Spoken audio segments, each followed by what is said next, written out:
Hello students, I hope ਕਿ ਤੁਸੀਂ ਸਾਰੇ ਹੈਲਥੀ ਫਿਟ ਐਂਡ ਫਾਈਨ ਹੋਵੋਗੇ।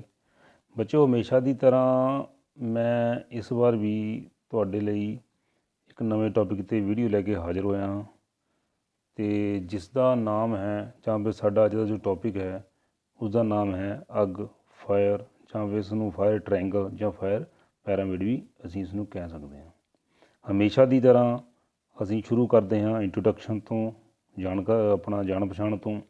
ਬੱਚਿਓ, ਅੱਜ ਦੇ ਇਸ ਟੌਪਿਕ ਜਾਂ ਇਸ ਲੈਸਨ ਦਾ ਸਾਡੀ ਪੜ੍ਹਾਈ ਦੇ ਨਾਲ ਨਾਲ ਸਾਡੇ ਜੀਵਨ ਦੇ ਵਿੱਚ ਵੀ ਬਹੁਤ ਬੜਾ ਮਹੱਤਵ ਹੈ, ਕਿਉਂਕਿ ਅੱਜ ਅਸੀਂ ਆਪਣੀ ਰੋਜ਼ਮर्रा ਦੀ ਜ਼ਿੰਦਗੀ ਵਿੱਚ ਅੱਗ ਦੇ ਨਾਲ ਹੋਣ ਵਾਲੇ ਜਾਂ ਪੈਣ ਵਾਲੇ ਪ੍ਰਭਾਵਾਂ ਨਾਲ ਕਿਤੇ ਨਾ ਕਿਤੇ ਜ਼ਰੂਰ ਜੁੜੇ ਹੋਏ ਹਾਂ। ਫਿਰ ਚਾਹੇ ਉਹ ਸਾਡਾ ਘਰ ਹੋਵੇ, ਸਾਡਾ ਕੋਈ ਕੰਮ ਕਰਨ ਵਾਲੀ ਜਗ੍ਹਾ ਹੋਵੇ, ਜਾਂ ਸਾਡਾ ਸਕੂਲ ਹੋਵੇ, ਜਾਂ ਸਾਡੀ ਖੇਤੀਬਾੜੀ ਹੋਵੇ, ਜਾਂ ਫਿਰ ਕੋਈ ਸਾਡਾ ਬਿਲਡਿੰਗ ਜਾਂ ਕੋਈ ਇਸ ਤਰ੍ਹਾਂ ਦੀ ਇਮਾਰਤ ਹੋਵੇ। ਇਮਾਰਤ ਵਿੱਚ ਕੁਛ ਵੀ ਹੋ ਸਕਦਾ ਹੈ, ਕੋਈ ਹੌਸਪੀਟਲ ਹੋ ਸਕਦਾ ਹੈ, ਕੋਈ ਹੋਟਲ ਹੋ ਸਕਦਾ ਹੈ, ਕੋਈ ਮਾਲ ਹੋ ਸਕਦਾ ਹੈ, ਕੋਈ ਸ਼ਾਪਿੰਗ ਮਾਲ ਹੋ ਸਕਦਾ ਹੈ, ਕੋਈ ਉਦਯੋਗਿਕ ਅਦਾਰਾ ਹੋ ਸਕਦਾ ਹੈ। ਕਹਿਣ ਦਾ ਮਤਲਬ ਕਿ ਕੋਈ ਸਰਕਾਰੀ ਅਦਾਰਾ ਹੋ ਸਕਦਾ ਹੈ।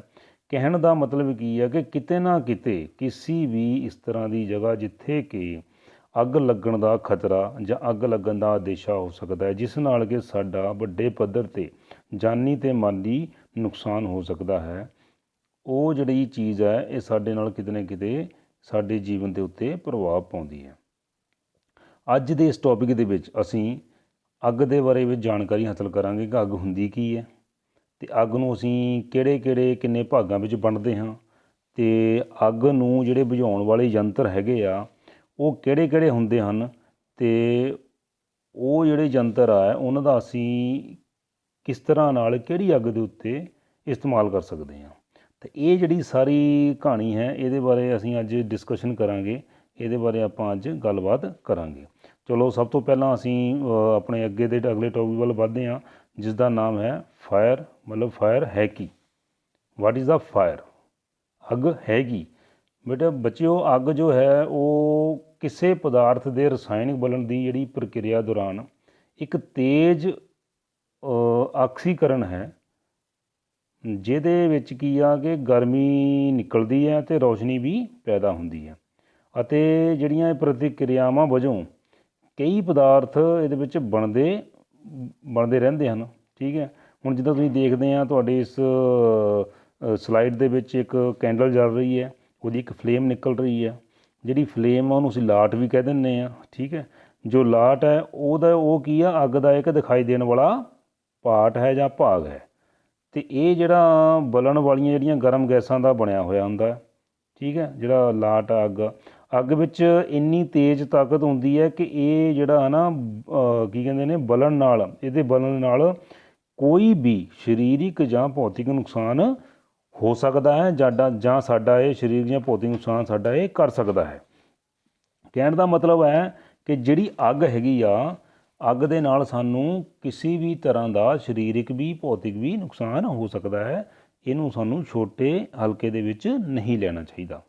ਅੱਛਾ, ਇਸ ਤੋਂ ਬਾਅਦ ਵਿੱਚ ਅਸੀਂ ਆਪਣੇ ਹੁਣ ਅਗਲੀ ਸਲਾਈਡ 'ਤੇ ਚੱਲੀਏ, ਤਾਂ ਜੇ ਅਸੀਂ ਹੁਣ ਅੱਗ ਦੇ ਤੱਤਾਂ ਦੀ ਗੱਲ ਕਰੀਏ ਜਾਂ ਫਾਇਰ ਦੇ ਕੰਪੋਨੈਂਟਸ ਬਾਰੇ ਗੱਲ ਕਰੀਏ, ਤਾਂ ਇਹਦੇ ਵਿੱਚ ਕੀ ਆਉਂਦਾ, ਜਿਵੇਂ ਕਿ ਕੁਦਰਤ ਨੇ ਹਰ ਇੱਕ ਸੰਜੀਵ ਚੀਜ਼ ਜਿਹੜੇ ਆ ਕਹਿੰਦੇ ਨੇ 5 ਮੁੱਢਲੇ ਤੱਤਾਂ ਤੋਂ ਬਣਾਈ ਹੋਈ ਹੈ।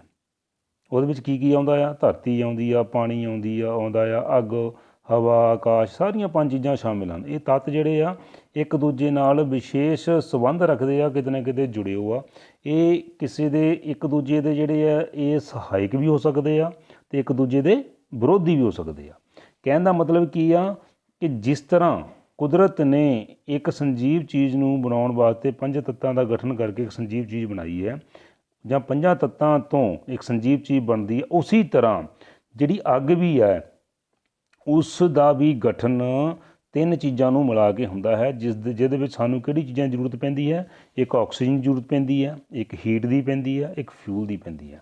ਹੁਣ ਜਿਹੜਾ ਫਿਊਲ ਕਿਸੇ ਵੀ ਕੰਡੀਸ਼ਨ ਦੇ ਵਿੱਚ ਹੋ ਸਕਦਾ ਹੈ। ਉਹ ਬਾਲਣ ਦੇ ਰੂਪ ਵਿੱਚ ਹੋ ਸਕਦਾ ਹੈ, ਉਹ ਗੈਸਾਂ ਦੇ ਰੂਪ ਵਿੱਚ ਹੋ ਸਕਦਾ, ਲਿਕੁਇਡ ਵਿੱਚ ਹੋ ਸਕਦਾ ਹੈ। ਠੀਕ ਹੈ ਜੀ। ਇਸੇ ਤਰ੍ਹਾਂ ਆਕਸੀਜਨ ਤਾਂ ਆਕਸੀਜਨ ਹੀ ਹੈ। ਉਸ ਤੋਂ ਬਾਅਦ ਜਿਹੜੀ ਹੀਟ ਹੈ, ਹੀਟ ਵੀ ਕਿਸ ਤਰੀਕੇ ਨਾਲ ਵੀ ਹੋ ਸਕਦੀ, ਇਗਨੀਸ਼ਨ ਦੇ ਤੌਰ 'ਤੇ ਵੀ ਹੋ ਸਕਦੀ ਹੈ, ਤਾਪਮਾਨ ਦੇ ਤੌਰ 'ਤੇ ਵੀ ਹੋ ਸਕਦੀ ਹੈ। ਅਤੇ ਕਹਿਣ ਦਾ ਮਤਲਬ ਇਹ ਤਿੰਨਾਂ ਚੀਜ਼ਾਂ ਨੂੰ ਮਿਲਾ ਕੇ ਜਦੋਂ ਅਸੀਂ ਇਕੱਠਾ ਕਰਦੇ ਹਾਂ ਤਾਂ ਉਸ ਤੋਂ ਬਾਅਦ ਹੀ ਜਿਹੜਾ ਅੱਗ ਆ ਉਹਦਾ ਜਨਮ ਹੁੰਦਾ ਹੈ ਜਾਂ ਅੱਗ ਬਲਦੀ ਹੈ। ਹੁਣ ਅੱਗ ਉਸ ਵੇਲੇ ਸ਼ੁਰੂ ਹੁੰਦੀ ਹੈ ਜਦੋਂ ਤੁਸੀਂ ਬਾਲਣ ਜਾਂ ਫਿਊਲ ਅਤੇ ਗਰਮੀ ਦੀ ਜਿਹੜੀ ਵਰਤੋਂ ਜਦੋਂ ਕਰਦੇ ਹੋ। ਕਹਿਣ ਦਾ ਮਤਲਬ ਕੀ ਆ, ਜਦੋਂ ਤੁਸੀਂ ਫਿਊਲ ਔਰ ਹੀਟ ਦੀ ਵਰਤੋਂ ਕਰਦੇ ਹੋ ਤਾਂ ਉਹਦੇ ਵਿੱਚ ਜਿਹੜੀਆਂ ਗੈਸਾਂ ਨਿਕਲਦੀਆਂ ਨੇ, ਠੀਕ ਹੈ, ਅਤੇ ਉਹ ਗੈਸ ਪੈਦਾ ਹੁੰਦੀ ਹੈ। ਇਹ ਜਿਹੜੀ ਗੈਸ ਆ ਇਹ ਕੀ ਕਰਦੀ ਆ, ਆਕਸੀਜਨ ਦੇ ਨਾਲ ਇਹਦਾ ਜਦੋਂ ਮੇਲ ਹੁੰਦਾ ਹੈ ਤਾਂ ਇਹ ਉਦੋਂ ਜਲਣ ਲੱਗ ਪੈਂਦੀ ਹੈ। ਮਤਲਬ ਇਕੱਲੀ ਜੇ ਤੁਸੀਂ ਹੀਟ ਔਰ ਫਿਊਲ ਨੂੰ ਇਕੱਠੇ ਕਰੋ ਤਾਂ ਵੀ ਨਹੀਂ ਅੱਗ ਲੱਗਣੀ, ਤਾਂ ਜੇ ਤੁਸੀਂ ਫਿਊਲ ਆਕਸੀਜਨ ਨੂੰ ਇਕੱਠੇ ਕਰੋਗੇ ਤਾਂ ਵੀ ਨਹੀਂ ਲੱਗਣੀ, ਜਾਂ ਹੀਟ ਔਰ ਆਕਸੀਜਨ ਨੂੰ ਇਕੱਠੇ ਕਰੋਗੇ ਤਾਂ ਵੀ ਨਹੀਂ ਲੱਗਣੀ। ਕਹਿਣ ਦਾ ਮਤਲਬ ਹੈ ਕਿ ਤਿੰਨੋਂ ਚੀਜ਼ਾਂ ਨੂੰ ਇਕੱਠੇ ਕਰਕੇ ਹੀ ਅੱਗ ਦਾ ਜਿਹੜਾ ਜਨਮ ਹੁੰਦਾ ਹੈ। ਅਤੇ ਇਹਦੇ ਵਿੱਚ ਕੀ ਆ, ਜਦੋਂ ਜਲਣਸ਼ੀਲ ਪਦਾਰਥ ਕਾਫੀ ਮਾਤਰਾ ਵਿੱਚ ਆਕਸੀਜਨ ਦੇ ਕਹਿੰਦੇ ਸੰਪਰਕ ਵਿੱਚ ਆਉਂਦੇ ਆ ਅਤੇ ਇਸ ਨਾਲ ਕੀ ਜਿਹੜੀ ਪ੍ਰਕਿਰਿਆ ਤੋਂ ਜਿਹੜੇ ਗਰਮੀ ਪੈਦਾ ਹੁੰਦੀ ਹੈ ਅਤੇ ਇਹ ਜਿਹੜੀ ਗਰਮੀ ਦਾ ਜਿਹੜਾ ਸਰੋਤ, ਇਹ ਜਿਹੜੀ ਆ ਗਰਮੀ ਦਾ ਸਰੋਤ ਬਣ ਜਾਂਦੀ ਹੈ। ਅਤੇ ਇਸ ਸਥਿਤੀ ਵਿੱਚ ਕੀ ਆ, ਜਿਹੜੇ ਬਾਲਣ ਆ ਉਹ ਬਲਣਯੋਗ ਪਦਾਰਥਾਂ ਨੂੰ ਉਸ ਹੱਦ ਤੱਕ ਮਤਲਬ ਪਹੁੰਚਾ ਦਿੰਦਾ ਜਿੱਥੇ ਕਿ ਉਹ ਬਾਲਣ ਜਾਂ ਆਕਸੀਜਨ ਨੂੰ ਦੇਣ ਵਾਲੇ ਪਦਾਰਥਾਂ ਨਾਲ ਮਿਲ ਕੇ ਜ਼ਰੂਰਤ ਅਨੁਸਾਰ ਆਕਸੀਜਨ ਲੈ ਲੈਂਦਾ ਆ ਅਤੇ ਇਹਦੇ ਨਾਲ ਕੀ ਆ, ਸਾਡੀ ਜਿਹੜੀ ਅੱਗ ਆ ਉਹ ਜਲਣ ਲੱਗ ਪੈਂਦੀ ਹੈ। ਅਤੇ ਇਸ ਪ੍ਰਕਿਰਿਆ ਦੇ ਨਾਲ ਲਗਾਤਾਰ ਜਿਹੜੀਆਂ ਨਾ ਕਈ ਪ੍ਰਕਾਰ ਦੀਆਂ ਪ੍ਰਕਿਰਿਆਵਾਂ ਹੁੰਦੀਆਂ ਰਹਿੰਦੀਆਂ ਹਨ। ਇਹਦੇ ਵਿੱਚ ਆਮ ਤੌਰ 'ਤੇ ਅਸੀਂ ਇਹਨੂੰ ਫਾਇਰ ਟੈਟਰਾਹੈਡਸਨ ਦੇ ਨਾਮ ਨਾਲ ਵੀ ਜਾਣਦੇ ਹਾਂ, ਜਾਂ ਫਿਰ ਇਸ ਨੂੰ ਕਈ ਚਾਰੇ ਪਾਸੇ ਫੈਲਣ ਵਾਲੇ ਜਿਹੜੇ ਕਹਿੰਦੇ ਨੇ ਚਾਰੇ ਪਾਸੇ ਅੱਗ ਲੱਗਣਾ ਵੀ ਕਿਹਾ ਜਾ ਸਕਦਾ ਹੈ। ਹੁਣ ਇਸ ਤੋਂ ਗਾਹਾਂ ਅਸੀਂ ਅੱਗੇ ਚੱਲੀਏ ਅਤੇ ਸਾਨੂੰ ਸਾਡੇ ਮੂਹਰੇ ਕੀ ਆਉਂਦਾ ਹੈ, ਕਲਾਸੀਫਿਕੇਸ਼ਨ ਆਫ ਫਾਇਰ। ਮਤਲਬ ਕੀ ਆ, ਜਿਹੜੀ ਅੱਗ ਆ ਉਹਦੀਆਂ ਕਿਸਮਾਂ ਕੀ ਆ, ਜਾਂ ਉਹਨਾਂ ਦਾ ਉਹਨੂੰ ਕਿਹੜੇ ਵਰਗਾਂ ਵਿੱਚ ਵੰਡਿਆ ਗਿਆ ਹੈ, ਕਿੰਨੇ ਭਾਗਾਂ ਵਿੱਚ ਵੰਡਿਆ ਗਿਆ ਹੈ, ਅਸੀਂ ਇਹਦੇ ਬਾਰੇ ਚਰਚਾ ਕਰਾਂਗੇ। ਬੱਚਿਓ, ਮੁੱਖ ਤੌਰ 'ਤੇ ਆਮ ਤੌਰ 'ਤੇ ਹਰੇਕ ਬੰਦਾ 4 ਪ੍ਰਕਾਰ ਦੀ ਅੱਗ ਨੂੰ ਜਾਣਦਾ ਹੈ। ਵੈਸੇ ਅਸੀਂ ਮੁੱਖ ਤੌਰ 'ਤੇ 5 ਪ੍ਰਕਾਰ ਦੀ ਅੱਗ ਨੂੰ ਅਸੀਂ ਇਹਦਾ ਕਲਾਸੀਫਿਕੇਸ਼ਨ ਅੱਗ ਦਾ ਕਰਦੇ ਹਾਂ। ਕਰਨ ਨੂੰ ਤਾਂ 6-7 ਵੀ ਕਰ ਲੈਂਦੇ ਕਈ, ਲੇਕਿਨ ਮੇਨ ਜਿਹੜਾ ਹੈਗਾ ਆ ਪਹਿਲਾਂ 4 ਹੁੰਦਾ ਸੀ, ਅੱਜ ਕੱਲ੍ਹ ਇਹਨੂੰ 5 ਪ੍ਰਕਾਰ ਦੇ ਭਾਗਾਂ ਦੇ ਵਿੱਚ ਜਾਂ ਇਹਦਾ ਕਲਾਸੀਫਿਕੇਸ਼ਨ 5 ਪ੍ਰਕਾਰ ਦੇ ਅੱਗਾਂ ਦੇ ਵਿੱਚ ਕੀਤਾ ਜਾਂਦਾ ਹੈ। ਸਭ ਤੋਂ ਪਹਿਲਾਂ ਜਿਹੜੀ ਫਾਇਰ ਦਾ ਦੇਖਿਆ ਜਾਵੇ ਤਾਂ ਸਭ ਤੋਂ ਪਹਿਲੀ ਫਾਇਰ ਹੈ ਉਹ ਹੈ ਏ ਟਾਈਪ ਦੀ ਅੱਗ। ਏ ਟਾਈਪ ਦੀ ਅੱਗ ਦਾ ਮਤਲਬ ਕੀ ਹੈ ਕਿ ਇਹ ਜਿਹੜੀ ਅੱਗ ਹੁੰਦੀ ਹੈ ਸਧਾਰਨ ਅੱਗ ਹੁੰਦੀ ਹੈ, ਜਿਹੜੀ ਅਸੀਂ ਆਮ ਘਰਾਂ ਦੇ ਵਿੱਚ, ਪਿੰਡਾਂ ਦੇ ਵਿੱਚ, ਜਾਂ ਜਿਹੜਾ ਲੱਕੜੀ ਤੋਂ ਜਾਂ ਫਿਰ ਬਾਲਣ ਤੋਂ ਜਾਂ ਕੱਪੜਿਆਂ ਤੋਂ, ਸੂਤੀ ਕੱਪੜੇ ਤੋਂ, ਰੂੰ ਤੋਂ, ਜਾਂ ਪੇਪਰ ਦੇ ਨਾਲ, ਪਲਾਸਟਿਕ, ਕਿਸੇ ਵੀ ਚੀਜ਼ ਦੇ ਨਾਲ ਜਿਹੜੀ ਸਧਾਰਨ ਅੱਗ ਲੱਗਦੀ ਹੈ ਉਹਦੀ ਜਿਹੜੀ ਸ਼੍ਰੇਣੀ ਹੈ ਉਹਨੂੰ ਅਸੀਂ ਸਧਾਰਨ ਅੱਗ ਦੇ ਨਾਂ ਨਾਲ ਜਾਣਿਆ ਜਾਂਦਾ ਹੈ ਅਤੇ ਉਹਨੂੰ ਸ਼੍ਰੇਣੀ ਏ ਵਿੱਚ ਰੱਖਿਆ ਜਾਂਦਾ ਹੈ। ਇਸ ਨੂੰ ਉਹਨੂੰ ਸਧਾਰਨ ਅੱਗ ਦੇ ਤੌਰ 'ਤੇ ਪੁਕਾਰਿਆ ਜਾਂਦਾ ਹੈ। ਇਸ ਤੋਂ ਬਾਅਦ ਗੱਲ ਆਈ ਆ ਬੀ ਟਾਈਪ ਦੀ ਜਿਹੜੀ ਅੱਗ ਹੁੰਦੀ ਹੈ।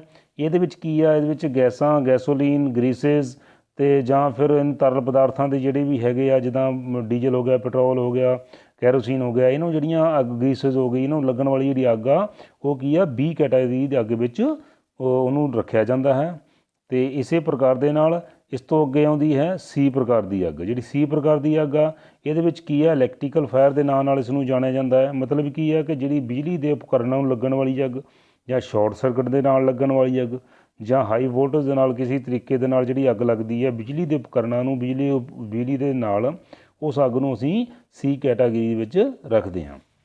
ਉਸ ਤੋਂ ਬਾਅਦ ਆ ਜਾਂਦੀ ਹੈ ਡੀ ਕੈਟਾਗਰੀ ਦੀ ਅੱਗ। ਡੀ ਕੈਟਾਗਰੀ ਜਿਹੜੀ ਅੱਗ ਹੁੰਦੀ ਹੈ ਇਹਨੂੰ ਅਸੀਂ ਧਾਤਾਂ ਦੀ ਅੱਗ ਵੀ ਕਹਿੰਦੇ ਹਨ। ਧਾਤਾਂ ਦਾ ਮਤਲਬ ਕੀ ਆ ਕਿ ਜਿਹੜੀਆਂ ਧਾਤਾਂ ਦੇ ਨਾਲ ਅੱਗ ਲੱਗਦੀ ਹੈ, ਧਾਤਾਂ ਮਤਲਬ ਮੈਗਨੀਸ਼ੀਅਮ ਹੋ ਗਿਆ, ਟਾਈਟੈਨਿਕ ਹੋ ਗਿਆ, ਅਲਮੀਨੀਅਮ ਹੋ ਗਿਆ, ਸੋਡੀਅਮ ਹੋ ਗਿਆ, ਪੋਟਾਸ਼ੀਅਮ ਹੋ ਗਿਆ, ਜਿਹੜੀਆਂ ਇਹ ਧਾਤਾਂ ਨੂੰ ਅੱਗ ਲੱਗਦੀ ਹੈ, ਜਿਹੜੀ ਇਹ ਅੱਗ ਆ ਇਹਨੂੰ ਡੀ ਕੈਟਾਗਰੀ ਦੇ ਵਿੱਚ ਰੱਖਿਆ ਜਾਂਦਾ ਹੈ। ਇਹਦਾ ਵਰਗੀਕਰਨ ਦੇ ਵਿੱਚ ਡੀ ਕੈਟਾਗਰੀ ਦੇ ਵਿੱਚ ਨੰਬਰ ਆਉਂਦਾ ਹੈ। ਉਸ ਤੋਂ ਬਾਅਦ ਸਭ ਤੋਂ ਲਾਸਟ ਵਿੱਚ ਅਸੀਂ ਦੇਖਦੇ ਹਾਂ ਕੇ ਟਾਈਪ ਦੀ ਅੱਗ। ਕਈ ਇਸ ਨੂੰ ਕੇ ਟਾਈਪ ਦੀ ਅੱਗ ਵੀ ਕਹਿੰਦੇ ਆ, ਕਈ ਐਫ ਦੇ ਨਾਲ ਵੀ ਇਸ ਅੱਗ ਨੂੰ ਸੰਬੋਧਿਤ ਕਰਦੇ ਨੇ। ਇਹ ਜਿਹੜੀ ਅੱਗ ਹੈ ਇਹ ਕਿਚਨ ਦੀ ਅੱਗ ਹੁੰਦੀ ਹੈ। ਇਸ ਵਰਗ ਦੀ ਜਿਹੜੀ ਅੱਗ ਆ ਉਹ ਕੀ ਆ, ਵਪਾਰਕ ਪੱਧਰ 'ਤੇ ਜਿਹੜੇ ਲੋਕ ਖਾਣਾ ਬਣਾਉਂਦੇ ਨੇ ਉਸ ਟਾਈਮ ਜਿਹੜਾ ਉੱਥੇ ਤੇਲ ਜਾਂ ਪਸ਼ੂਆਂ ਦੀ ਮਤਲਬ ਚਰਬੀ ਮੰਨ ਲਓ, ਜਾਂ ਸਾਡੇ ਬਨਸਪਤੀ ਤੇਲਾਂ ਤੋਂ ਜਿਹੜੀ ਅੱਗ ਲੱਗਦੀ ਹੈ ਉਹ ਜਿਹੜੀ ਅੱਗ ਆ ਉਹ ਕਿਚਨ ਦੀ ਅੱਗ ਕਹਿੰਦੇ ਨੇ। ਉਹ ਕੇ ਸ਼੍ਰੇਣੀ ਦੇ ਵਿੱਚ ਉਸ ਨੂੰ ਰੱਖਿਆ ਜਾਂਦਾ ਹੈ। ਅਤੇ ਇਹ ਜਿਹੜੀਆਂ ਸਾਡੀਆਂ ਅੱਜ ਦੀਆਂ 6 ਜਿਹੜੀ ਬਸ ਤੁਹਾਨੂੰ ਦੱਸਿਆ ਕਿ ਇਹ ਜਿਹੜੀ ਸਾਡੀਆਂ 5 ਪ੍ਰਕਾਰ ਦੀਆਂ ਜਿਹੜੀਆਂ ਸ਼੍ਰੇਣੀਆਂ ਅੱਗਾਂ ਦੀਆਂ ਤੁਹਾਨੂੰ ਦੱਸੀਆਂ ਗਈਆਂ, ਇਹ ਅਲੱਗ-ਅਲੱਗ ਪ੍ਰਕਾਰ ਦੀ ਅੱਗ ਆ ਅਤੇ ਇਹਨਾਂ ਦੀ ਅਲੱਗ-ਅਲੱਗ ਕਿਸਮਾਂ ਨੇ। ਹੁਣ ਜਿਸ ਤਰ੍ਹਾਂ ਅੱਗ ਦੀਆਂ ਹੀ ਅਲੱਗ-ਅਲੱਗ ਕਿਸਮਾਂ ਨੇ ਤੇ ਉਸੇ ਤਰ੍ਹਾਂ ਇਹਨਾਂ ਨੂੰ ਬੁਝਾਉਣ ਵਾਸਤੇ ਵੀ ਤਾਂ ਅਲੱਗ-ਅਲੱਗ ਤਰ੍ਹਾਂ ਦੇ ਫਾਇਰ ਐਕਸਟੀਂਗੁਇਸ਼ਨ ਜਾਂ ਸਾਧਨ ਇਸਤੇਮਾਲ ਕੀਤੇ ਜਾਂਦੇ ਹੋਣਗੇ। ਅਤੇ ਇਸ ਤੋਂ ਅੱਗੇ ਹੁਣ ਅਸੀਂ ਉਹਨਾਂ ਬਾਰੇ ਪੜ੍ਹਾਂਗੇ ਕਿ ਕਿਹੜੀ ਅੱਗ ਦੇ ਉੱਤੇ ਕਿਹੜੇ ਟਾਈਪ ਦਾ ਜਿਹੜਾ ਫਾਇਰ ਐਕਸਟੀਂਗੁਇਸ਼ਰ ਆ ਉਹ ਇਸਤੇਮਾਲ ਕੀਤਾ ਜਾਂਦਾ ਹੈ ਅਤੇ ਜਾਂ ਤਾਂ ਕਿ ਅਸੀਂ ਉਸ ਦੇ ਉੱਤੇ ਵੱਧ ਤੋਂ ਵੱਧ ਪ੍ਰਭਾਵੀ ਤਰੀਕੇ ਨਾਲ ਪ੍ਰਭਾਵ ਪਾ ਕੇ ਅੱਗ ਤੋਂ ਛੁਟਕਾਰਾ ਪਾ ਸਕੀਏ, ਨਿਜਾਤ ਪਾ ਸਕੀਏ ਜਾਂ ਵੱਧ ਤੋਂ ਵੱਧ ਨੁਕਸਾਨ ਹੋਣ ਤੋਂ ਜਾਨੀ ਮਾਲੀ ਨੁਕਸਾਨ ਨੂੰ ਅਸੀਂ ਆਪਣੇ ਨੂੰ ਬਚਾ ਸਕੀਏ। ਹੁਣ ਅੱਗੇ ਨੈਕਸਟ ਆ ਗਿਆ ਜੀ ਟਾਈਪਸ ਆਫ ਫਾਇਰ ਐਕਸਟੀਂਗੁਇਸ਼ਰਸ। ਬਿਲਕੁਲ ਸਹੀ ਹੈ, ਜੋ ਤੁਹਾਨੂੰ ਪਹਿਲਾਂ ਦੱਸ ਕੇ ਹਟੇ ਹੀ ਹਾਂ ਕਿ ਜਿਹੜੀ ਅਸੀਂ ਇਸ ਤੋਂ ਬਾਅਦ ਵਿੱਚ ਹੁਣ ਟਾਈਪ ਆਫ ਐਕਸਟੀਂਗੁਇਸ਼ਰ ਬਾਰੇ ਪੜ੍ਹਾਂਗੇ। ਇਹਦੇ ਵਿੱਚ ਸਭ ਤੋਂ ਪਹਿਲੇ ਨੰਬਰ 'ਤੇ ਆਉਂਦਾ ਹੈ ਵਾਟਰ ਟਾਈਪ ਐਕਸਟੀਂਗੁਇਸ਼ਰ। ਜਿਹੜਾ ਵਾਟਰ ਟਾਈਪ ਐਕਸਟੀਂਗੁਇਸ਼ਰ ਹੈ ਇਹ ਜਿਹੜੀ ਤੁਹਾਡੀ ਸਧਾਰਨ ਅੱਗ ਆ, ਸਧਾਰਨ ਮਤਲਬ ਜਿੱਦਾਂ ਤੁਹਾਨੂੰ ਦੱਸਿਆ ਸੀ ਕਿ ਲੱਕੜੀ ਦੀ ਅੱਗ ਦੇ ਉੱਤੇ ਜਿਹੜਾ ਇਸਤੇਮਾਲ ਕੀਤਾ ਜਾਂਦਾ, ਨੋਰਮਲ ਘਰਾਂ ਦੀ ਅੱਗ ਦੇ ਉੱਤੇ ਫਾਇਰ ਐਕਸਟੀਂਗੁਇਸ਼ਰ ਜਿਹੜਾ ਹੈ ਇਸਤੇਮਾਲ ਕੀਤਾ ਜਾਂਦਾ ਹੈ। ਅਤੇ ਇਹਨੂੰ ਅਸੀਂ ਕਦੀ ਵੀ ਇਲੈਕਟ੍ਰੀਕਲ ਫਾਇਰ ਦੇ ਉੱਤੇ ਜਾਂ ਲਿਕੁਇਡ ਫਾਇਰ 'ਤੇ ਇਸਤੇਮਾਲ ਨਹੀਂ ਕਰਨਾ। ਕਿਉਂ ਨਹੀਂ ਕਰਨਾ? ਕਿਉਂਕਿ ਜਦੋਂ ਅਸੀਂ ਛੋਟਾ ਵਾਟਰ ਟਾਈਪ ਇਹਦੇ ਵਿੱਚ ਪਾਣੀ ਹੁੰਦਾ ਹੈ, ਜਦੋਂ ਅਸੀਂ ਇਸ ਨੂੰ ਇਲੈਕਟ੍ਰੀਕਲ ਅੱਗ 'ਤੇ ਇਸਤੇਮਾਲ ਕਰਾਂਗੇ ਤਾਂ ਉਹਦੇ ਨਾਲ ਕੀ ਆ ਜਿਹੜਾ ਕਰੰਟ ਆ ਉਹਦਾ ਇੱਕ ਸਰਕਟ ਫਲੋ ਹੋ ਜਾਏਗਾ। ਉਹਦੇ ਨਾਲ ਕੀ ਆ ਕਿ ਤੁਹਾਡੀ ਬੋਡੀ ਵਿੱਚ ਤੁਹਾਨੂੰ ਕਰੰਟ ਲੱਗਣ ਦਾ ਜ਼ਿਆਦਾ ਖਤਰਾ ਰਹੇਗਾ ਤਾਂ ਤੁਹਾਨੂੰ ਨੁਕਸਾਨ ਹੋਣ ਦਾ ਜ਼ਿਆਦਾ ਖਤਰਾ ਰਹੇਗਾ। ਇਸ ਨੂੰ ਫਿਰ ਅਸੀਂ ਲਿਕੁਇਡ ਵਾਲੀ ਜਾਂ ਤੇਲ ਵਾਲੀ ਅੱਗ 'ਤੇ ਕਿਉਂ ਨਹੀਂ? ਕਿਉਂਕਿ ਤੁਹਾਨੂੰ ਇਹ ਵੀ ਪਤਾ ਹੈ ਕਿ ਪਾਣੀ ਔਰ ਤੇਲ ਕਦੀ ਮਿਕਸ ਨਹੀਂ ਹੁੰਦਾ, ਆਪਸ ਵਿੱਚ ਤੈਰਦੇ ਰਹਿੰਦੇ ਨੇ ਕਿ ਜਿਹੜੇ ਤੁਸੀਂ ਇਸ ਦੇ ਉੱਤੇ ਵਾਟਰ ਵਾਲਾ ਸਪਰੇਅ ਕਰੋਗੇ, ਸਮਾਂ ਤੇਲ ਜਿੱਥੇ ਘੱਟ ਮਾਤਰਾ ਉਹਦੇ ਵਿੱਚ ਉਹ ਤੇਲ ਦੀ ਮਾਤਰਾ ਤਾਂ ਉਹ ਅੱਗ ਤਾਂ ਨਹੀਂ ਬੁਝੇਗੀ, ਉਲਟਾ ਕੀ ਆ ਜਿਹੜਾ ਤੇਲ ਦਾ ਫਲੋ ਆ ਲਿਕੁਇਡ ਦਾ ਹੋਰ ਵੱਧ ਜਾਏਗਾ, ਹੋਰ ਤੇਜ਼ੀ ਨਾਲ ਗਾਂ ਤੋਂ ਗਾਂ ਫੈਲੇਗਾ ਨਾ ਕਿ ਬੁਝੇਗਾ। ਉਸ ਤੋਂ ਬਾਅਦ ਵਿੱਚ ਆ ਜਾਂਦੀ ਹੈ ਦੂਜੇ ਨੰਬਰ 'ਤੇ ਫੋਮ ਟਾਈਪ। ਡਰਾਈ ਪਾਊਡਰ ਦੀ ਅਸੀਂ ਬਾਅਦ 'ਚ ਗੱਲ ਕਰਾਂਗੇ। ਹੁਣ ਫੋਮ ਟਾਈਪ ਜਿਹੜੀ ਅੱਗ ਹੁੰਦੀ ਆ ਉਹ ਜਿਹੜੀ ਇਸਤੇਮਾਲ ਕੀਤੀ ਜਾਂਦੀ ਹੈ, ਉਹ ਕੀਤੀ ਜਾਂਦੀ ਹੈ ਜਿੱਦਾਂ ਲਿਕੁਇਡ ਦੇ ਜਿਹਦੇ ਤੇਲ ਦੇ ਉੱਤੇ, ਜਿਹਨੂੰ ਅਸੀਂ ਬੀ ਟਾਈਪ ਦੀ ਅੱਗ ਆ ਉਸ ਦੇ ਉੱਤੇ ਫੋਮ ਟਾਈਪ ਦੀ ਅੱਗ ਨੂੰ ਫਾਇਰ ਐਕਸਟੀਂਗੁਇਸ਼ਰ ਨੂੰ ਇਸਤੇਮਾਲ ਕੀਤਾ ਜਾਂਦਾ। ਕਿਉਂਕਿ ਇਹ ਇੱਕ ਜਿੱਦਾਂ ਬਾਰਿਸ਼ ਤੋਂ ਬਚਣ ਵਾਸਤੇ ਆਪਾਂ ਛਤਰੀ ਦਾ ਇਸਤੇਮਾਲ ਕਰਦੇ ਹਾਂ, ਇਸ ਤਰ੍ਹਾਂ ਇਹ ਜਿਹੜੇ ਤੇਲ ਦੇ ਉੱਤੇ ਇਹਦਾ ਛਿੜਕਾਅ ਕੀਤਾ ਜਾਂਦਾ ਅਤੇ ਇੱਕ ਆਪਣਾ ਕਵਚ ਬਣਾ ਲੈਂਦੀ ਉਹਦੇ ਉੱਤੇ, ਜਿਹੜਾ ਕਿ ਆਕਸੀਜਨ ਦਾ ਹੀਟ ਔਰ ਫਿਊਲ ਦੇ ਨਾਲ ਜਿਹੜਾ ਉਹਦਾ ਕਨੈਕਸ਼ਨ ਆ ਉਹਨੂੰ ਕੱਟ ਕਰ ਦਿੰਦੀ ਹੈ ਅਤੇ ਆਕਸੀਜਨ ਨੂੰ ਸਪਲਾਈ ਨਹੀਂ ਹੋ ਪਾਉਂਦੀ, ਇਸ ਕਰਕੇ ਲਈ ਅੱਗ ਜਿਹੜੀ ਹੈ ਜਲਦੀ ਬੁਝ ਜਾਂਦੀ ਹੈ। ਦੂਸਰੇ ਨੰਬਰ 'ਤੇ ਜਿਹੜੇ ਫੋਮ ਟਾਈਪ ਦਾ ਸਪਰੇਅ ਕਰਦੇ ਹਾਂ ਤਾਂ ਇਹ ਕੀ ਕਰਦਾ ਆ, ਜਿਹੜੀ ਲਿਕੁਇਡ ਦੀ ਫੋਮ ਆ ਉਹਨੂੰ ਜ਼ਿਆਦਾ ਫੈਲਣ ਨਹੀਂ ਦਿੰਦਾ, ਉੱਥੇ ਹੀ ਉਹਨੂੰ ਜਾਮ ਕਰ ਦਿੰਦਾ ਹੈ ਤਾਂ ਕਿ ਅੱਗ ਉਸ ਤੋਂ ਗਾਹਾਂ ਜ਼ਿਆਦਾ ਨਹੀਂ ਫੈਲਦੀ। ਇਹਦਾ ਇਸਤੇਮਾਲ ਅਸੀਂ ਉਹਦਾ ਲੱਕੜੀ ਵਾਲੀ ਸਧਾਰਨ ਅੱਗ 'ਤੇ ਵੀ ਕਰ ਸਕਦੇ ਹਾਂ, ਪਰ ਇਹਨੂੰ ਅਸੀਂ ਇਲੈਕਟ੍ਰੀਕਲ ਇਕੁਇਪਮੈਂਟ ਦੇ ਉੱਤੇ ਇਸਤੇਮਾਲ ਨਹੀਂ ਕਰ ਸਕਦੇ। ਇਸ ਤੋਂ ਬਾਅਦ ਵਿੱਚ ਆ ਜਾਂਦਾ CO2 ਜਿਹੜੀ ਫਾਇਰ ਐਕਸਟੀਂਗੁਇਸ਼ਰ ਹੈ ਉਹਦਾ ਇਸਤੇਮਾਲ ਕਿੱਥੇ ਕੀਤਾ ਜਾਂਦਾ? ਉਹਨੂੰ ਇਲੈਕਟ੍ਰੀਕਲ ਅੱਗ ਦੇ ਉੱਤੇ ਕੀਤਾ ਜਾਂਦਾ ਕਿ ਜਿਹੜਾ ਬਿਜਲੀ ਦੀਆਂ ਅੱਗਾਂ ਦੇ ਉੱਤੇ ਕਰ ਸਕਦੇ ਹਾਂ ਜਾਂ ਲਿਕੁਇਡ ਵਾਲੀਆਂ ਦੇ, ਪਰ ਇਹਨਾਂ ਨੂੰ ਅਸੀਂ ਕਿੱਥੇ ਨਹੀਂ ਕਰਨਾ ਆ, ਉਹ ਅਸੀਂ ਨੋਰਮਲ ਲੱਕੜੀ ਵਾਲੀ ਅੱਗ 'ਤੇ ਨਹੀਂ ਕਰਨਾ ਅਤੇ ਜਿਹੜੀ ਮੈਟਲ ਦੀ ਅੱਗ ਆ ਇਹਦਾ ਇਸਤੇਮਾਲ ਨਹੀਂ ਕਰਨਾ, ਨਹੀਂ ਤਾਂ ਇਹਦਾ ਸਾਡਾ ਓਪੋਜਿਟ ਰਿਐਕਸ਼ਨ ਹੋਣੇ ਸ਼ੁਰੂ ਹੋ ਜਾਂਦੇ ਹਨ। ਉਸ ਤੋਂ ਬਾਅਦ ਵਿੱਚ ਆ ਜਾਂਦੀ ਹੈ ਵੈਟ ਕੈਮੀਕਲ ਅੱਗ। ਵੈਟ ਕੈਮੀਕਲ ਜਿਹੜਾ ਫਾਇਰ ਐਕਸਟੀਂਗੁਇਸ਼ਰ ਉਹਦਾ ਮਤਲਬ ਕੀ ਹੈ ਕਿ ਜਿਹੜਾ ਸਾਡੇ ਕੋਲ ਅੱਗ ਬੁਝਾਊ ਯੰਤਰ ਹੈ ਇਹ ਕੀ ਹੈ, ਜਿਹੜੀਆਂ ਸਾਡੀ ਕਿਚਨ ਦੀ ਅੱਗ ਲੱਗਦੀ ਹੈ, ਜਿੱਦਾਂ ਅਸੀਂ ਗੱਲ ਕੀਤੀ ਸੀ ਕਿਚਨ ਦੀ ਅੱਗਾਂ ਲੱਗਦੀਆਂ ਨੇ ਉਹ ਜਾਂ ਫਿਰ ਆਪਣਾ ਤੇਲਾਂ ਤੋਂ, ਜਿਹੜੀਆਂ ਕਿਚਨ ਦੇ ਬਨਸਪਤੀ ਤੇਲਾਂ ਤੋਂ, ਉਸ ਅੱਗ ਨੂੰ ਬਚਾਉਣ ਵਾਸਤੇ ਇਸ ਦਾ ਇਸਤੇਮਾਲ ਕੀਤਾ ਜਾਂਦਾ। ਇਹਨੂੰ ਅਸੀਂ ਆਪਣਾ ਲੱਕੜੀ ਦੀ ਅੱਗ ਦੇ ਉੱਤੇ ਵੀ ਇਸਤੇਮਾਲ ਕਰ ਸਕਦੇ ਹਾਂ। ਅਤੇ ਇਸ ਤੋਂ ਪਹਿਲਾਂ ਅਸੀਂ ਤੁਹਾਨੂੰ ਕਿਹਾ ਸੀ ਕਿ ਸਭ ਤੋਂ ਲਾਸਟ ਵਿੱਚ ਗੱਲ ਕਰਾਂਗੇ ਅਸੀਂ ਡਰਾਈ ਪਾਊਡਰ ਦੀ। ਡਰਾਈ ਪਾਊਡਰ ਜਿਹੜਾ ਸਾਡਾ ਇਹ ਅੱਗ ਬੁਝਾਊ ਯੰਤਰ ਹੈ, ਇਹਦਾ ਜਿਹੜਾ ਇਸਤੇਮਾਲ ਹੈ ਇਸ ਨੂੰ ਤਾਂ ਲਾਸਟ ਵਿੱਚ ਮੈਂ ਡਿਸਕਸ਼ਨ ਕਰ ਰਿਹਾ ਕਿਉਂਕਿ ਇਹ ਸਾਡਾ ਜਿਹੜਾ ਡਰਾਈ ਪਾਊਡਰ ਟਾਈਪ ਦਾ ਹੈਗਾ ਇਹ ਅਸੀਂ ਚਾਰਾਂ ਅੱਗਾਂ ਦੇ ਉੱਤੇ ਹੀ ਇਸਤੇਮਾਲ ਕਰ ਸਕਦੇ ਹਾਂ। ਇਹਨੂੰ ਅਸੀਂ ਲੱਕੜੀ ਦੀ ਅੱਗ 'ਤੇ ਵੀ ਕਰ ਸਕਦੇ ਹਾਂ, ਲਿਕੁਇਡ ਵਾਲੀ 'ਤੇ ਵੀ ਕਰ ਸਕਦੇ ਹਾਂ, ਜਿਹੜੀ ਗੈਸਸ ਆਪਣੇ ਤੇਲਾਂ ਵਾਲੀ ਉਹਨਾਂ 'ਤੇ ਵੀ ਕਰ ਸਕਦੇ ਹਾਂ ਅਤੇ ਇਲੈਕਟ੍ਰੀਕਲ ਇਕੁਇਪਮੈਂਟ ਦੇ ਉੱਤੇ ਵੀ ਇਸ ਦਾ ਇਸਤੇਮਾਲ ਕੀਤਾ ਜਾ ਸਕਦਾ ਹੈ। ਅਤੇ ਕਹਿਣ ਦਾ ਮਤਲਬ ਭਾਵ ਕੀ ਹੈ ਕਿ ਇਹ ਜਿਹੜੇ ਸਾਡੇ ਸੀਗੇ 5 ਐਕਸਟੀਂਗੁਇਸ਼ਨ, ਜਿੱਦਾਂ 5 ਪ੍ਰਕਾਰ ਦੀਆਂ ਅੱਗਾਂ ਸੀ ਉਸੇ ਤਰ੍ਹਾਂ ਦੇ 5 ਪ੍ਰਕਾਰ ਦੇ ਫਾਇਰ ਐਕਸਟੀਂਗੁਇਸ਼ਨ ਵੀ ਸਾਡੇ ਕੋਲ ਹੈਗੇ ਆ ਅਤੇ ਉਹਨਾਂ ਦਾ ਹੀ ਅਸੀਂ ਇਸਤੇਮਾਲ ਕਰਨਾ ਹੈ। ਜੇ ਅਸੀਂ ਇਹਦੇ ਵਿੱਚ ਓਪੋਜਿਟ ਇਸਤੇਮਾਲ ਕਰਾਂਗੇ ਤਾਂ ਸਾਨੂੰ ਕਿਸੇ ਵੀ ਤਰੀਕੇ ਦਾ ਹੋਰ ਵੱਧ ਨੁਕਸਾਨ ਵੀ ਹੋ ਸਕਦਾ ਹੈ। ਅਤੇ ਬੱਚਿਓ ਇਸ ਦੇ ਨਾਲ ਇਹ ਅੱਜ ਦਾ ਜਿਹੜਾ ਉਸ ਤੋਂ ਅੱਗੇ ਸਾਡਾ ਜਿਹੜਾ ਆਉਂਦਾ ਹੈ ਲਾਸਟ ਵਿੱਚ, ਹਾਂਜੀ, ਇਹ ਜਿਹੜੀ ਫਾਇਰ ਐਕਟੋਨ ਟ੍ਰਾਇੰਗਲ ਇੱਕ ਹੋਰ ਇਹਦਾ ਪੈਰਾਮੀਡ ਦਿਖਾਇਆ ਗਿਆ। ਇਹ ਅਲੱਗ-ਅਲੱਗ ਪ੍ਰਕਾਰ ਦੀਆਂ, ਜਿੱਦਾਂ ਇੱਕ ਨੋਰਮਲ ਫਲੇਮ ਹੈ, ਇੱਕ ਜਿਹੜੀ ਜੰਗਲੀ ਅੱਗ ਆ ਉਹਦੇ ਬਾਰੇ ਦੱਸਿਆ ਗਿਆ ਅਤੇ ਇੱਕ ਜਿਹੜੀ ਦੂਜੀ ਲੱਗਦੀ ਹੈ ਵੱਡੀ ਅੱਗ ਉਹਦੇ ਬਾਰੇ ਦੱਸਿਆ ਗਿਆ। ਕਹਿਣ ਦਾ ਮਤਲਬ ਹੈ ਕਿ ਜਿਹੜਾ ਅੱਜ ਸਾਡਾ ਇੱਕ ਚੀਜ਼ ਤੁਹਾਨੂੰ ਮੈਂ ਇਸ ਟੌਪਿਕ ਵਿੱਚ ਹੋਰ ਦੱਸਣੀ ਭੁੱਲ ਗਿਆ, ਟੌਪਿਕ ਦੇ ਵਿੱਚ ਨਹੀਂ ਦੱਸਣੀ ਭੁੱਲ ਗਿਆ। ਇਹ ਸਲਾਈਡ ਦੇ ਤੁਸੀਂ ਦੇਖਿਆ ਹੋਊਗਾ ਰਾਈਟ ਸਾਈਡ ਦੇ ਉੱਤੇ ਹਰੇਕ ਜਗ੍ਹਾ ਦੇ ਉੱਤੇ ਇੱਕ ਹੈਲਪਲਾਈਨ ਨੰਬਰ 101 ਲਿਖਿਆ ਗਿਆ ਹੈ। 101 ਜਿਹੜਾ ਹੈਲਪਲਾਈਨ ਨੰਬਰ ਲਿਖਿਆ ਗਿਆ ਇਹ ਸਾਡਾ ਫਾਇਰ ਬ੍ਰਿਗੇਡ ਦਾ ਟੋਲ ਫ੍ਰੀ ਨੰਬਰ ਹੈ। ਜਦੋਂ ਕਦੀ ਕਿਤੇ ਵੀ ਕੋਈ ਵੀ ਇਸ ਤਰ੍ਹਾਂ ਦਾ ਹਾਦਸਾ ਹੋ ਜਾਂਦਾ ਹੈ ਜਿਹਦੇ ਕਰਕੇ ਸਾਨੂੰ ਐਮਰਜੈਂਸੀ ਤੌਰ 'ਤੇ ਫਾਇਰ ਬ੍ਰਿਗੇਡ ਨੂੰ ਸੂਚਨਾ ਕਰਨੀ ਪਵੇ ਤਾਂ ਤੁਸੀਂ ਇਸ ਨੰਬਰ ਦੀ ਹੈਲਪ ਲੈ ਸਕਦੇ ਹੋ ਕਿਸੇ ਵੀ ਅੱਗ ਲੱਗਣ ਦੀ ਸੂਰਤ ਦੇ ਵਿੱਚ। ਅਤੇ ਇਹ ਸਾਡਾ ਨੰਬਰ ਜਿਹੜਾ ਹੈ ਇਹ ਬਿਲਕੁਲ ਟੋਲ ਫ੍ਰੀ ਹੈ। ਅੱਛਾ, ਅਸੀਂ ਇਕੱਲਾ ਇਹਨਾਂ ਨੂੰ ਜੇ ਕਿਤੇ ਅੱਗ ਲੱਗਦੀ ਹੈ ਤਾਂ ਬੱਚਿਓ ਇਕੱਲਾ ਇਹਨਾਂ ਨੂੰ ਇਸ ਨੰਬਰ 'ਤੇ ਫ਼ੋਨ ਨਹੀਂ ਕਰਨਾ।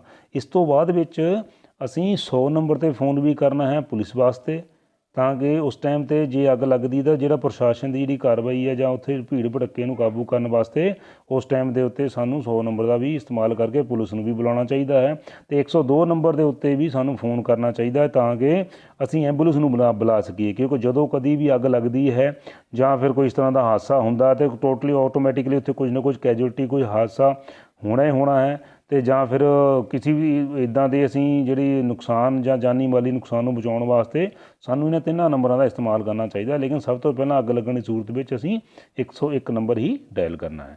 ਤਾਂ ਬੱਚੋ ਇਹ ਸੀ ਸਾਡਾ ਅੱਜ ਦਾ ਟੌਪਿਕ, ਜਿਸ ਦਾ ਨਾਮ ਸੀ ਫਾਇਰ ਪੈਰਾਮੀਡ।